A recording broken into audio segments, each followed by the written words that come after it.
Welcome to all. स्वागत आप सभी का आरएस सर यूट्यूब चैनल पे। और हम आ चुके एक जबरदस्त धमाकेदार वीडियो के साथ में। जी हाँ, मेरे शेरों का कॉन्फिडेंस सातवें आसमान पे था जब वो जीएटी का पेपर दे के बाहर निकले थे। वैसे ही मैथ्स में जीएटी वाले सेक्शन में जो फिजिक्स का पेपर आपका था उसका ये वीडियो होने वाला है, प्रूफ वीडियो होने वाला है स्क्रीनशॉट के साथ। बस एक चीज़ आपके लिए सस्पेंस बरकरार है, मैं वीडियो में बात करूंगा।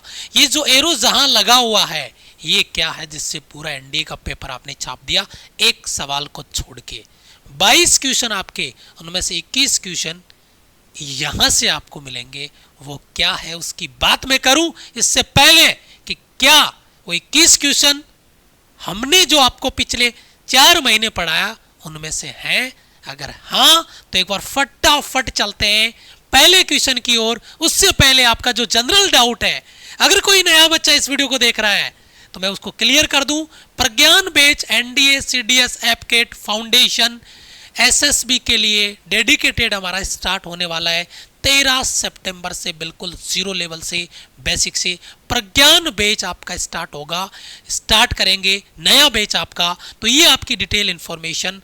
और यहाँ से अपन बात करते हैं पहला सवाल जो आपकी स्क्रीन पर है। एक क्वेश्चन आपका था, जो आयरन होती है, जो स्त्री होती है, उसका जो तापन अवयव होता है वो किसका बना होता है? आंसर था नाइक्रोम। यहाँ पे मैंने लिखा है तापीय युक्तियाँ, हीटर, गीजर, प्रेस। ठीक है, कॉन्सेप्ट नोट्स का स्क्रीनशॉट है ये। नाइक्रोम लिख के उस पे इंपोर्टेंट लगाया हुआ है। ये यूट्यूब की क्लास ओपन क्लास है। एप्लीकेशन पे तो आप हर कोई बच्चा जाके नहीं देख पाएगा, जिसने इनरोल कर रखा है वही देख पाएगा। लेकिन कोई नया बच्चा जो एप्लीकेशन पे नहीं पढ़ रहा हो या अब पढ़ने के लिए आया हो, वो बच्चा ये हमारा इलेक्ट्रिक करंट का चैप्टर का टॉपिक का क्लास है, वहाँ पे जाके देखेंगे इंपोर्टेंट लिखा है। और नाइक्रोम, और यहाँ पर प्रतिरोधकता बहुत ज़्यादा, गलनांक उच्च होगा, ये चीज़ मैंने यहाँ पे मेंशन की है। ये क्वेश्चन भी आता है और यहाँ पर नाइक्रोम पूछ लिया, पेपर का क्वेश्चन आपका क्लियर है। उसके बाद में सीता 1.5 मीटर लंबी है। अपना पूरा प्रतिबिंब देखने के लिए दीवार के सामने प्लेन मिरर में खड़ी है। कितनी हाइट मिनिमम उसकी होनी चाहिए कि अपना पूरा इमेज देख सके? देखिए, मान लीजिए आप अपने समतल दर्पण के सामने 1 मीटर की दूरी पर खड़े हैं। आपका न्यूनतम ऊर्ध्वाधर आकार कितना होना चाहिए कि आप उसमें अपना पूरा इमेज देख सके? ये 18 नंबर का आपका क्वेश्चन है, प्रैक्टिस क्लास का क्वेश्चन है। और यहाँ पर आपका आंसर होगा वो है आपका, यहाँ पर अगर मैं इसको क्लियर करूँ, यहाँ से आपकी ऊंचाई का आधा भाग, यानी आपका ऊंचाई का आधा। अगर यहाँ पे 1.5 मीटर हाइट दी गई है तो इसको डिवाइड बाय 2 करेंगे। यहाँ पे डायरेक्ट कॉन्सेप्ट था, यहाँ पर डिवाइड बाय 2 करने पे 0.75 आ रहा था, जो यहाँ पर आपको दिया गया है। यहाँ से प्रैक्टिस का 8वां क्वेश्चन है, और इसमें तो मुझे हंसी आ रही है। एक बार आप इन दोनों सवालों को देखो। ये सवाल मेरी प्रैक्टिस क्लास का है और ये सवाल एनडीए का है। सर जी न्यूमेरिकल भी डिजिट के साथ छाप दिए क्या? मैं कहता हूँ सबूत आपके सामने है। क्लास को ओपन करो, पेपर आपके सामने है। क्या रमेश 2 मीटर से दूर की वस्तुओं को स्पष्ट नहीं देख सकता? सुनो, एक व्यक्ति 2 मीटर से अधिक दूरी को स्पष्ट नहीं देख सकता। अरे ये छपता है पेपर। और अगर पढ़ के पेपर दे के आए हो तो एक कमेंट चाहूंगा कि सर मान गए, ऐसे ही छपता है पेपर, टीम आर सर ऐसे ही छापती है। इसके बाद में कितनी क्षमता के लेंस का प्रयोग करके इस दोष को ठीक कर सकते हैं? उस दृष्टि को सही करने के लिए कौन से लेंस की शक्ति कितनी होगी? यहाँ पे पावर माइनस का 0.5D यहाँ पर आपका माइनस लगाया हुआ है, माइनस मैंने यहाँ पर आपका लगा दिया है आंसर में। और ये प्रैक्टिस क्लास का स्क्रीनशॉट है और ये पेपर का आपका क्वेश्चन है जो मैंने यहाँ पे दिया है, डिट्टो डिजिट के साथ में न्यूमेरिकल। अच्छा, दूसरा बेटा, इनमें से कौन सी प्रकाशीय घटना प्रमाणित करती है कि प्रकाश अनुप्रस्थ तरंग है? पोलराइजेशन, ध्रुवण। ठीक है, जो आपका आंसर आ रहा है वो। और यहाँ पर देखिए कॉन्सेप्ट की क्लास है, लिखा हुआ है एग्जाम। देखो कॉन्सेप्ट की क्लास है और यहाँ पे मैंने एग्जाम लिखा है। अनुप्रस्थ तरंगे ध्रुवित की जा सकती है। अनुप्रस्थ तरंगे इलेक्ट्रोमैग्नेटिक वेव होती है, मैंने लिखा है। ये सारे एग्जाम्पल दिए हैं। फिर यहाँ पे लिखा है लॉन्गिट्यूडनल वेव का पोलराइजेशन नहीं होता। लॉन्गिट्यूडनल वेव का पोलराइजेशन नहीं होता। प्रकाश अनुप्रस्थ तरंग है मतलब उसका पोलराइजेशन होगा। अनुप्रस्थ तरंगों का पोलराइजेशन होता है और प्रकाश तरंगे आपकी अनुप्रस्थ तरंगे होती है, यहाँ पे हो गया। दूसरा, अनुदैर्ध्य तरंगे ध्रुवित नहीं होती, साउंड वेव इसका एग्जाम्पल है। इसका क्वेश्चन भी आगे आया है, अभी मैं आपको वो भी बताऊंगा वो क्वेश्चन यहाँ से क्या आया है। देखो वायु में संचरित होने वाली ध्वनि तरंगों के लिए कौन सा स्टेटमेंट सही है? ध्वनि तरंग मैकेनिकल वेव है। वे तरंगे जिनमें माध्यम की आवश्यकता होती है मैकेनिकल वेव होती है, जैसे ध्वनि तरंगे। ध्वनि तरंग पे गोला करके क्या लिखा है? इंपोर्टेंट। और पेपर में सवाल, ध्वनि तरंग यांत्रिक तरंग है। दूसरा, इसकी प्रकृति लॉन्गिट्यूडनल होती है। इसकी प्रकृति लॉन्गिट्यूडनल होती है। अनुदैर्ध्य तरंगे ध्रुवित नहीं की जा सकती। वायु में ध्वनि तरंगे। कॉन्सेप्ट क्लास के दोनों स्क्रीनशॉट यूट्यूब पे है, ये तो ओपन में जाके देख लीजिएगा। एज इट इज ध्वनि तरंग लिख के इंपॉर्टेंट लिखा हुआ। यूट्यूब पे जो वीडियो जाके देखेंगे ना, वेव एंड साउंड का मैराथन क्लास है 3 घंटे की, उसको जाके देखिएगा, डिट्टो छपा हुआ मिलेगा। ऑप्शन आपका बी राइट आंसर आ जाएगा। नेक्स्ट, इनमें से कौन सा ग्राफ है जो सेमीकंडक्टर को बताएगा? पेपर का क्वेश्चन ये है, और ये क्वेश्चन था बेटा। इस क्वेश्चन को देखो, प्रैक्टिस में मैंने क्या करवाया था कि जो इलेक्ट्रॉनिक उपकरण विद्युत प्रवाह वोल्टेज और धारा के बीच में ग्राफ होगा, ये ग्राफ यहाँ पर 4 ऑप्शन दिए थे, चालक, कुचालक, अर्धचालकों के ऑप्शन दे रखे यहाँ पे अर्धचालकों का, और मैंने फिर यहाँ पे बनाया था भाई आई और वी अगर स्ट्रेट लाइन ग्राफ है तो ओमिक है, और अगर ग्राफ ऐसा मुड़ गया है तो वह नॉन ओमिक है, अनओमी है। और एग्जाम्पल मैंने दिया था डायोड का, एग्जाम्पल मैंने दिया है डायोड का, और ये ग्राफ आपका बनाया हुआ है। ये वाला ग्राफ, नीचे वाला नहीं दिया, ऊपर वाला ग्राफ, और ये ऊपर वाला ग्राफ आपको यहाँ मिल जाएगा। मैंने इसका मेकअप बताया था आपको, और ये सवाल ना आके ये मेकअप पेपर में आ गया, और ये प्रैक्टिस क्लास का क्वेश्चन है आपका 26 नंबर का। ठीक है, चलो आगे बढ़ते हैं। उसके बाद में क्वेश्चन आया है किसी तार के विद्युत प्रतिरोध और प्रतिरोधकता के बारे में स्टेटमेंट दीजिए। प्रतिरोध और प्रतिरोधकता, ध्यान दीजिए, चालक तार का प्रतिरोध ताप पे डिपेंड करता है, ताप बढ़ाने पे प्रतिरोध बढ़ता है। ठीक है, यहाँ पे देखिए प्रतिरोधकता आंतरिक गुण है, किस किस पे डिपेंड करता है? प्रतिरोधकता ताप पे डिपेंड करता है और नेचर पे डिपेंड करता है। ये आपका क्लियर हो गया यहाँ से दोनों चीज। यहाँ पे देखिए जो कॉन्सेप्ट आपका बन रहा है, दोनों अनुप्रस्थ क्रॉस सेक्शनल एरिया पे दोनों डिपेंड नहीं करती, क्योंकि प्रतिरोधकता एरिया पे डिपेंड नहीं करती, दोनों ताप पे डिपेंड करते हैं। प्रतिरोध प्रतिरोधकता के समानुपाती होता है, क्यों? क्योंकि रो बराबर रामलाल का फॉर्मूला होता है। ठीक है, तो यहाँ पे रो डायरेक्ट प्रोपोर्शनली आर, ये प्रोपोर्शनली भी हो गया, तो 2 और 3 सही है, 2 और 3 आपका ऑप्शन सी राइट आंसर हो गया। तो ये आपकी कॉन्सेप्ट क्लास से डायरेक्ट उठाया गया क्वेश्चन, प्रैक्टिस क्लास के 2 अलग अलग है। ये आपका कॉन्सेप्ट से उठाया गया है, और ये भी आपका कॉन्सेप्ट से उठाया गया। कॉन्सेप्ट क्लास को जाके देख लीजिएगा आप। ठीक है, अच्छा, प्रैक्टिस क्लास का अगला क्वेश्चन बेटा, ये क्वेश्चन था और गजब क्वेश्चन बनाया इस बार एनडीए वालों ने। ये अपना प्रैक्टिस क्लास का क्वेश्चन, लेकिन क्या लिखा है कि श्रेणी क्रम में प्रतिरोधों का तुल्य प्रतिरोध जुड़े हुए प्रतिरोधों के योग के बराबर होता है, ये अपना आंसर था। लेकिन मैंने यहाँ पे मेकअप क्या बताया, देखो ये प्रैक्टिस क्लास से स्क्रीनशॉट लिया, ऐसा लिखा हुआ था ऑलरेडी, आप जाके देखेंगे तो मिल जाएगा। मैंने लिखा था सबसे निम्न प्रतिरोध से कम, जुड़े हुए प्रतिरोध माध्यमान से कम, सबसे निम्न प्रतिरोध से भी कम, और मैंने कोष्टक में क्या लिखा? पैरेलल। समांतर क्रम में प्रतिरोध मिनिमम होता है, और यहाँ पे ये प्रतिरोध किसमें जुड़े हुए हैं? समांतर क्रम में। तो इनका 3/3 का मतलब कितना हो गया? 1 ओम, जो कि मिनिमम है, और जो मिनिमम प्रतिरोध था वो हमें बताना था। तो यहाँ पे जो मैंने मेकअप बताया था उसका यहाँ पर क्वेश्चन बना दिया। तो एक क्वेश्चन के साथ जो मेकअप हम बताते हैं ना, उनका रीजन आपको समझ में आ रहा होगा। आगे चलता हूँ, दूसरा क्वेश्चन आपका ये बेटा, जल में तैरेगी और डूबेगी निर्भर करता है, कोई वस्तु जल में तैरेगी या डूबेगी डिपेंड करता है किस पे?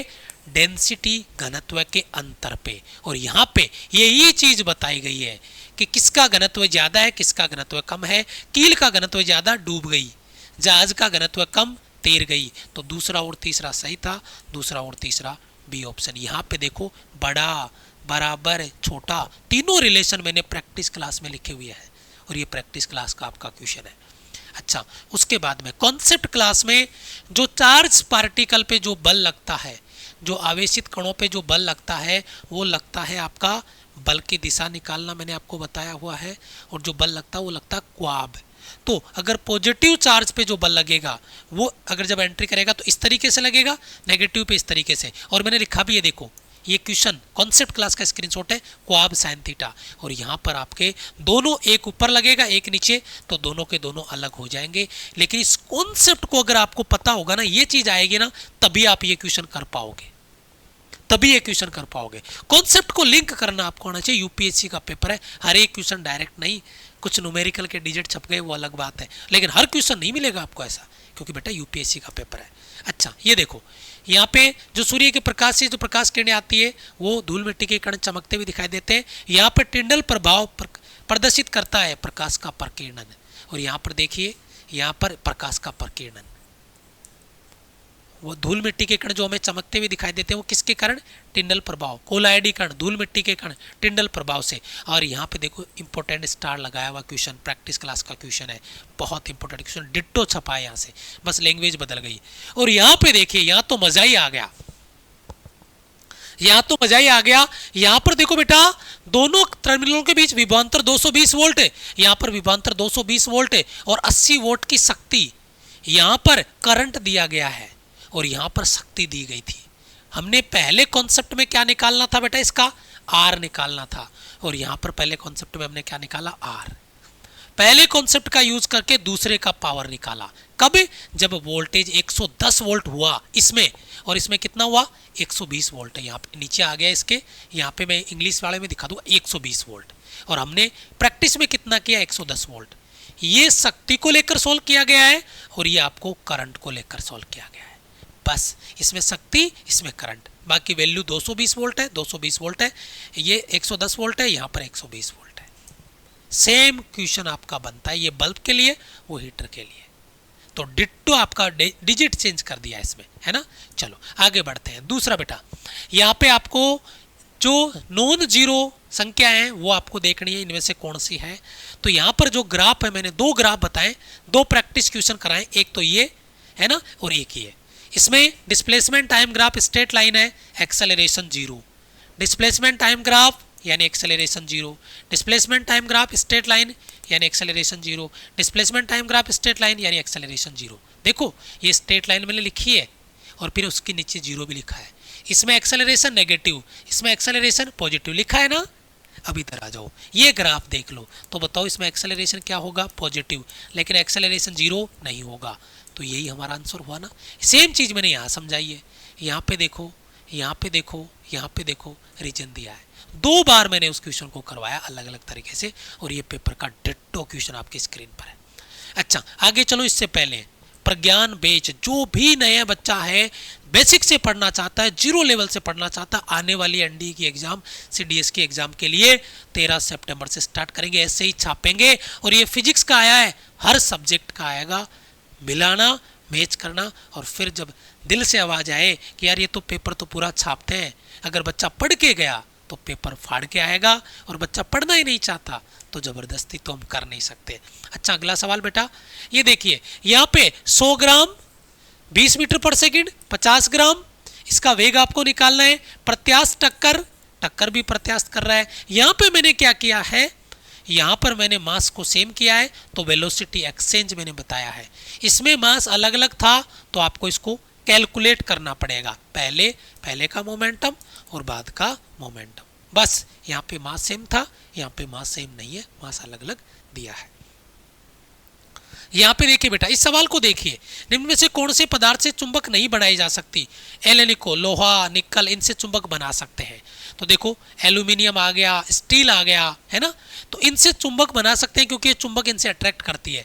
ये कह रहा है कि किनमें से चुंबक कौन कौन सी सामग्रियों को अपनी ओर आकर्षित करेगी? कितनी सामग्रियां? 2, एक एल्यूमिनियम, एक आपका स्टील, तो 2 को अपनी ओर अट्रैक्ट करेगी, तो बी ऑप्शन अपना आंसर आ गया, 2 को।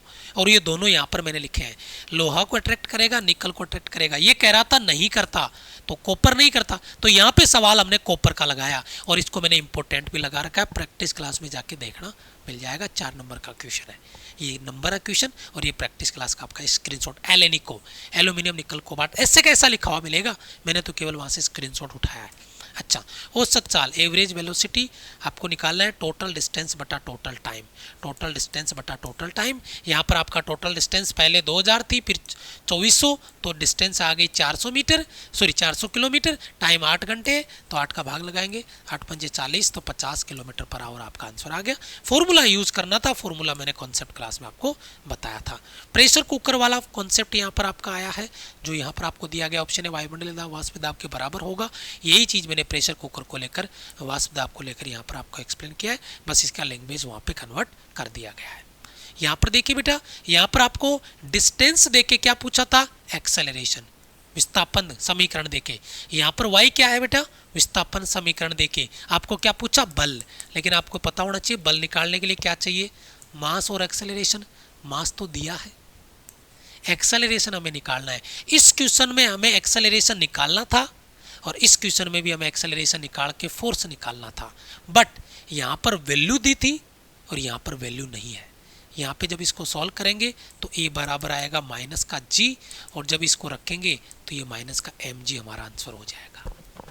ये दो बार डेरिवेशन करेंगे, विस्थापन का पहला अवकलन करेंगे तो वेग आएगा, दूसरा करेंगे तो एक्सेलरेशन आएगा। डिट्टो कॉन्सेप्ट आपका यहाँ पर सॉल्व करने के लिए। अच्छा, यहाँ से देखिए बेटा प्रेशर वाला कॉन्सेप्ट है ना। ये अगर एरिया की बात करते हैं, प्रेशर बराबर फोर्स अपॉन एरिया। अगर यहाँ पे देखो ये क्वेश्चन मैंने करवाया, एक पैर पे खड़ा हो गया, एरिया आधा हो गया तो 2 ऊपर चला गया तो प्रेशर दुगना हो गया, याद है। अब यहाँ से आपको ये चीज़ क्लियर होगी कि प्रेशर इन्वर्सली प्रोपोर्शनल एरिया, ये चीज़ मैंने यहाँ पे बता दी। ये देखो यहाँ लिखा है, ये देखो यहाँ लिखा है। तो यहाँ पे अब इसका एरिया निकालना है, जिसका एरिया ज़्यादा उसका प्रेशर कम, जिसका प्रेशर कम उसका एरिया ज़्यादा। ये चीज़ मैंने यहाँ पर आपको एक्सप्लेन करी है, ये कॉन्सेप्ट इसमें लिंक हो गया।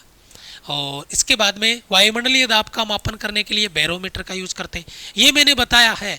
यहाँ पे बैरोमीटर की जगह मिली बार, बार यूनिट आ गया, दाब का मात्रक मिली बार में लिख दिया इसको, तो थोड़ा सा इसने मेकअप करके दिया है, एज इट इज उसको नहीं डाला है। उसके बाद में ये क्वेश्चन आपका, ये मैंने 2 जगह अलग अलग था तो मैं इसको नहीं लिया। ये चीज़ आपको बताई हुई है, प्रकाश का चाल 3 × 10⁸ मीटर पर सेकंड होता है, और ध्वनि की जो चाल होती है उसको मैं यहाँ से v लिख देता हूँ, वो होती है 340, 350, 360, वो अलग अलग आपको मिलता है। लेकिन लाइट की स्पीड ज़्यादा होने की वजह से पहले लाइट आती है, फिर हमें साउंड सुनाई देता है, तो ध्वनि की तुलना में प्रकाश अधिक तीव्र गति से चलता है। ये अपना आंसर था, लेकिन मैंने इसका स्क्रीनशॉट नहीं लगाया, लेकिन ये बात आपको पता है कि ये चीज़ें पता नहीं कितनी बार मैंने आपको बताई है, ठीक है। तो एक क्वेश्चन ये जो आपको मैंने एक्सप्लेन कर दिया है। एक क्वेश्चन जो मैंने आपको अपने कॉन्सेप्ट क्लास में नहीं बताया, 22 में से ये आखिरी क्वेश्चन जो मैंने डिस्कस नहीं किया था, और ये क्वेश्चन पेपर में आ गया। 22 में से 21 क्वेश्चन आपके नोट्स में से, आपकी प्रैक्टिस में से, आपके कॉन्सेप्ट में से है, जो पढ़ाया उसमें से है। एक क्वेश्चन बाहर है, इसके लिए माफ़ी चाहूँगा, लेकिन कई बार एक आधा क्वेश्चन बाहर हो सकता है। लेकिन अगर आप 21 क्वेश्चन एज इट इज करके आ गए तो एक लिए बहुत बड़ी बात है। आपका क्या स्कोर रहा कमेंट करिए, और एक बार जरूर लिखिए कि गुरुजी पेपर पूरा छपा है, अगर बच्चा पढ़ के गया है तो। प्रज्ञान बैच, नया बैच आपका डेडिकेटेड 13 सितंबर से स्टार्ट होने जा रहा है।